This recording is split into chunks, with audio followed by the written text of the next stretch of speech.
Of course, we're all a little nervous when we speak on stage in front of a crowd of people. Can we bring the lights down a little bit, please? Aside from reducing the carbon footprint of the event, it'll make the pictures look a little better. Do I have a remote control?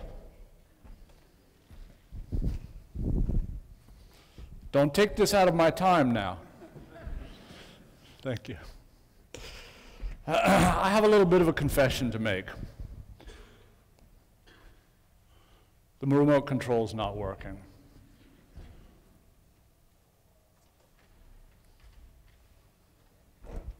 I'll just keep hitting the button. You know, oftentimes if you just keep hitting, there you go, up.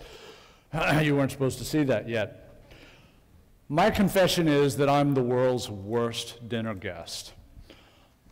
Aside from my dietary restrictions, happy meat only, please. There's a little bit of a difference in the screens. And no vegetables that have been sprayed with Roundup, if you don't mind. I have a further confession, which is even more deep. I've been known to audit my host's toilet paper supply. Yes.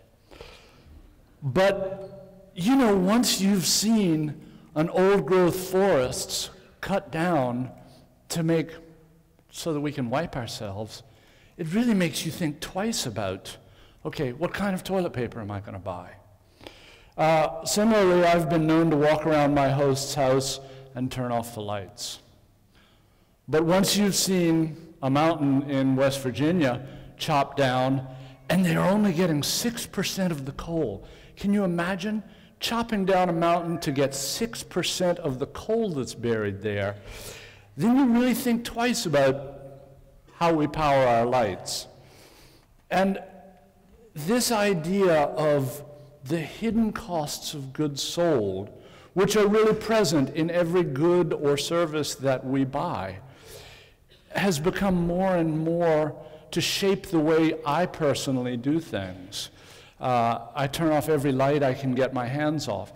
I've been known to take the stuff out of my refrigerator and give it to a friend when I travel so that I can unplug my refrigerator. Coal is a particularly good instance of the hidden costs of goods sold. Aside from the acquisition, here we see a town which was once a vibrant town in West Virginia called, appropriately, Twilight, West Virginia. All of which begs a question for me: are we citizens or are we consumers? And that's a very relevant question. If we're just consumers, well, then it doesn't really matter, and there's no conscience, there's no consideration really why we should do one thing or another. But in my idea, it was interesting to watch the previous program. The definition for me of being adult is being responsible for the consequences of my actions. So continuing with the example of coal, coal ash, it's obvious what it is. This is a picture of the power plant in Kingston, Tennessee. You may remember 2 years ago they had the largest industrial spill in mainland US history, in which the Emory River was filled up with toxic sludge from years of burning coal. Coal ash is a particularly good subject to talk about in North Carolina, because North Carolina happens to be the state that is the most polluted with coal ash. As a matter of fact, as we stand here in Winston-Salem, we have within 25 miles of us 2 power plants which are on the high hazard list, meaning if their coal ash impoundments fail, there will be loss of life and property. So this is one of them. I might add that this particular coal plant, which is south of us here, about 15 miles, releases about 400 pounds of mercury per year. Now, you may know, I hope you know, that there is no safe amount of mercury that the human body can intake. And this plant, 15 miles from us, is releasing 400, and you can see, by the way, you can see what will happen if that coal ash impoundment fails. That community right there will be buried in coal ash sludge. This idea of mercury, I use mercury as an indicator because it is so toxic, and as a rule, we all know what it does to us. This is the power plant to the north of Winston-Salem, And aside from the 100 pounds of mercury that they release into the air every year, this power plant released a tremendous amount of selenium into the lake from which it gets its cooling water, which caused a tremendous amount of fish mutation, and we don't know what else. This happened in the 70s, and of course we weren't as cognizant then as we are now about these toxic effects. The EPA at the moment is trying to regulate coal ash as the toxic waste that it is. Look at that, that's a lot of coal ash. And that's, again, this is 15 miles from here. The EPA is trying to regulate coal ash as the toxic waste that it is, but they're being prevented by the people in our legislature who are supported by the coal utilities, which begs a lot of questions about how we operate in the United States and how we govern ourselves, but we won't go into that at this moment. I have thought about these things for a long time, and it's come to my thinking that we live on a rock that we share with a bunch of plants and animals, and it's a very complex system, but it provides us with a bunch of free services that we take for granted. Unfortunately, as humans with this big brain, we're clever enough to take more than our share, to game the system. The problem is, as we do that, we will force those very complex systems that are giving us free air and water into failure. And we will have to replace those systems at great cost. Ultimately, my pictures are all about money, and these costs are really costs that we're passing on to the next generation, to you guys. So this idea of passing costs on is what I would like us all to think about. And of course, the idea of, okay, maybe there's a better way to do things. Maybe we can recycle, maybe we can change the decision about what we buy. If we buy organic groceries, then we're supporting a whole supply chain which doesn't provide for Roundup. So it took me a long time to get to this method of taking pictures. I was taking these pictures that I like them very much. For me, they're beautiful, but they're not art. It's a real distinction for me. What's the difference between art and document? And again, though I like these pictures, they don't move us. And as I see it in our country, we've reached a point where dialogue isn't working. We're essentially people on opposite sides of an issue are shouting across the aisle at each other, and none of us are listening to what the other is saying, ultimately. And I wanted to figure out how to take pictures that made people stop and think, that made people stop and consider the issues that I was photographing. One day I was on a red-eye flight back from California, and I looked down and I saw this, which is a coal-fired power plant on a river, and it occurred to me, wow, that's the answer. Just get above it. So I went down to New Orleans, and I hired a plane, and I flew up the Mississippi River in this area called Cancer Alley between Baton Rouge and New Orleans, and what I saw amazed me. So I took it and went back to New York and showed it to some editors, and universally they said, "What is it?" And I said, "I don't know what it is." And so they said, "Well, we can't do anything with it if we don't know what it is." So I went back down to New Orleans and rented a car and drove the same route. And being from the South, I used my best Southern accent, and I would literally drive up to these places and say, "Excuse me, what are y'all making here?" And as a rule, they would say, "Get out of here, kid." But between the road signs and the maps and whatnot, I was generally able to start figuring out and asking questions of engineers and scientists and scholars. This, by the way, is a paper mill owned by Koch Industries. Coke, many people pronounce it. It's on the Mississippi River, and they produce one of the most popular brands of paper towel. It's a tremendous releaser of dioxin and furan. It releases about 4 grams of dioxin. Now that doesn't sound like much, but 4 grams of dioxin is a tremendous amount of dioxin. And dioxin, as you know, is one of the most toxic things we know about. It's also releasing a tremendous plume of other toxins into the Mississippi River. So again, I pose the question, for us to have a paper towel, is it worth putting all that dioxin in the air? Is it worth polluting the Mississippi River? I'll draw a parallel between the previous picture and this picture in a minute.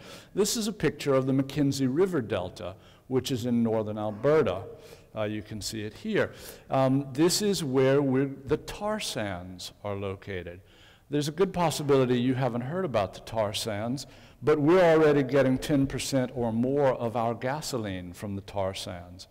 It's an area in northern Alberta where the ground is saturated with bitumen, which is tar. We excavate it, we grind it, we boil it, we spin it in a centrifuge, and then we have to send it through many refining steps to actually get gasoline.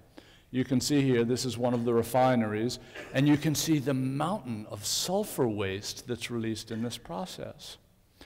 What I do often involves a lot of research. I'm a bit of an engineer slash scientist, and I have to know, I'm obsessed to know, how does it work? This is looking straight down on that mountain of sulfur, and the red, which looks wonderfully like the blood of the earth, is molten sulfur. Sulfur is one of the very few elements that changes color in its molten state, and interestingly, for those of us who are scientists, it also changes viscosity. It's the only element which gets more viscous as it's heated. Sorry for the trivia. The tar sands, as we dig up this soil that's saturated with bitumen, it must be washed with a tremendous amount of water and chemicals, producing giant lakes of tailings, which we see here. Now, sadly, those tailings happen to be right in the path of migratory birds, which tend to land in them and die. The tar sands companies were fined a number of times for this, and so they started to put scarecrows. You can barely see one of the little red scarecrows in the top of the picture. You can't really from your distance. And air cannons to scare away the migratory birds. Now, hopefully you've heard of the Keystone XL Pipeline. And now I draw the parallel back to Koch Industries. The Keystone Pipeline, if you haven't heard of it, will be a pipeline to carry that very dirty, heavy tar sands crude from northern Alberta, and you can see a nice pathway here, all the way down across the continent, across the Ogallala Aquifer, across many wildlands and wetlands, down to the refineries that are owned by the Koch brothers in Corpus Christi, Texas. It seems a little unreasonable, I will admit. So I decided I had to go look at those refineries. This is one of them. They own 2 refineries in Corpus. And you can see by the construction, these are from December. I took a flight down there with one of my pilots that flies me so generously, named Tom Hutchings of South Wings. And you can see they clearly expect that Keystone Pipeline to be approved. They're building new oil tanks. You'll see in a minute some new refinery apparatus. I've become obsessed with looking at the tops of oil tanks. I have many obsessions. And this is a waste pit at this refinery. And these are close-up shots of the tankers that are waiting there. Usually, I used to narrate these pictures as I went, and now I've decided it's more interesting to tell a different story and let the pictures tell their own story. And this story, I don't know if you read in The Guardian today, the story about all of the whale and dolphin deaths in the Gulf of Mexico as a result of the Gulf spill, which happened in 2010, as you may remember, in the summer. The Gulf will never be the same. I personally will never eat seafood from the Gulf of Mexico. This plane, I'll back up a step, was spraying dispersant over the Gulf, and of course what that did was it dispersed the oil, which left a sludge of oil on the bottom of the Gulf. And that sludge of oil will haunt us forever. These are pictures of the flaring of the gas that they captured. And here they're trying to skim up a small portion of that oil, which they then burned, killing many marine flora and fauna in the process. Here you can see them burning. And so I spent a tremendous amount of time with this same pilot flying around looking for patterns of oil in the water. Seems a bit obscure to just fly around looking for patterns of oil, but that's what I did. It's interesting about these things that I photograph, because in some way, something like this, I find great beauty in this. This machine, which is doing something that I very much disapprove of and hope we can get away from, is in itself a wonderful work of the hand of man, which is one of the many conflicts for me in what I do, since I, as an engineer, am fascinated by these toys. And it's very rare, it's wonderful but very rare to actually see wildlife impacted, because it tells a great story, wildlife impacted by these industrial disasters. This was oil collecting on the edge of a pelican rookery. And now we're going to change once more to another subject. This is wildlands in Pennsylvania, which are on the edge of hydrofracking lands. I hope you've heard about hydrofracking. It's this new method to get natural gas from shale. What you must remember about hydrofracking is that each of these wells produces very little gas on itself, by itself. So it means that there must be many, many wells drilled to keep up a volume of production. What this does, of course, is it fragments these lands that were once rural and or wild. Here we see a drill rig right next to a house. And there are two basic stages to hydrofracking. There's the drilling. They drill down to the layer of shale, and then they drill horizontally through the layer of shale to fracture it. Here we see the tailings of the drilling process. Since most of these shale layers are radioactive, this is radioactive waste, which is, since we're not equipped to handle this waste, they're usually dumping it on municipal water treatment plants, which are not at all equipped to handle it. So it essentially passes through into our water supplies, into our rivers and streams. This picture gives us some sense of how much water is used to frack each well. You can see behind the well a house, and the house would practically fit into the reservoir that they're filling to use for fracking water. These trucks are filling it up. They're usually, in this case, taking it out of the Delaware River.